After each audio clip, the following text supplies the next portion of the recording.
एक गरीब आदमी मजदूरी की तलाश में सफर पर निकल रहा था। उसके पास खाने के लिए सिर्फ एक ही रोटी थी। चलते चलते बहुत देर हो गई और उसे तेज भूख लगने लगी। रास्ते में उसे एक कुआं दिखा। वह कुएं के पास बैठ गया और रोटी निकालकर अपने आप से कहने लगा, आधी खाऊं या पूरी खा लूं। उसी कुएं में एक परी रहती थी। उसने आदमी की बात सुन ली। परी को गलतफहमी हो गई और उसे लगा कि यह आदमी उसे खाने की बात कर रहा है। डर के मारे वह तुरंत कुएं से बाहर आ गई और घबराकर बोली, दया करो, मुझे मत खाओ, बदले में मैं तुम्हारी 3 इच्छाएं पूरी कर दूंगी। यह सुनकर वह आदमी बहुत खुश हो गया। उसने कहा, ठीक है, मैं कल सोचकर अपनी इच्छाएं बताऊंगा। अगर तुमने मेरी इच्छाएं पूरी नहीं की तो मैं तुम्हें खा जाऊंगा। इतना कहकर वह खुशी खुशी अपने घर लौट आया। उसने सारी बात अपनी पत्नी और बेटे को बता दी। तीनों बहुत खुश हो गए। उन्होंने सोचा कि अब हम तीनों अमीर बन जाएंगे और खूब धन मांगेंगे।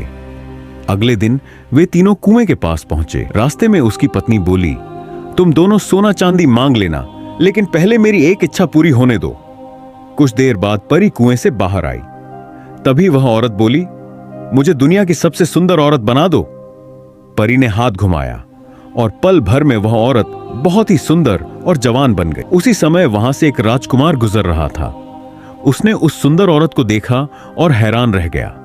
वह बोला, मैंने आज तक इतनी सुंदर औरत नहीं देखी, क्या तुम मुझसे शादी करोगी? औरत ने बिना सोचे तुरंत हां कह दी। वह राजकुमार के घोड़े पर बैठकर उसके साथ चली गई। गरीब आदमी ने अपनी पत्नी को राजकुमार के साथ जाते देखा तो उसे बहुत गुस्सा आ गया। उसने परी से कहा, इसे बंदरियां बना दो। परी मजबूर थी, उसने उसकी इच्छा पूरी कर दी। उसी पल वह औरत बंदरियां बन गई। यह देखकर राजकुमार डर गया।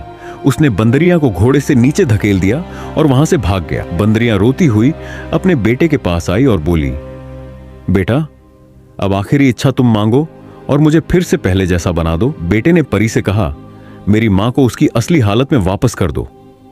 परी ने तुरंत ऐसा कर दिया। औरत फिर से पहले जैसी बन गई। अब तीनों की तीनों इच्छाएं खत्म हो चुकी थीं। परी मुस्कुराई और बोली, लालच और नासमझी इंसान से सब कुछ छीन लेती है। जो किस्मत में होता है उससे ज्यादा किसी को नहीं मिलता। यह कहकर परी कुएं में वापस चली गई और वे तीनों खाली हाथ अपने घर लौट गए।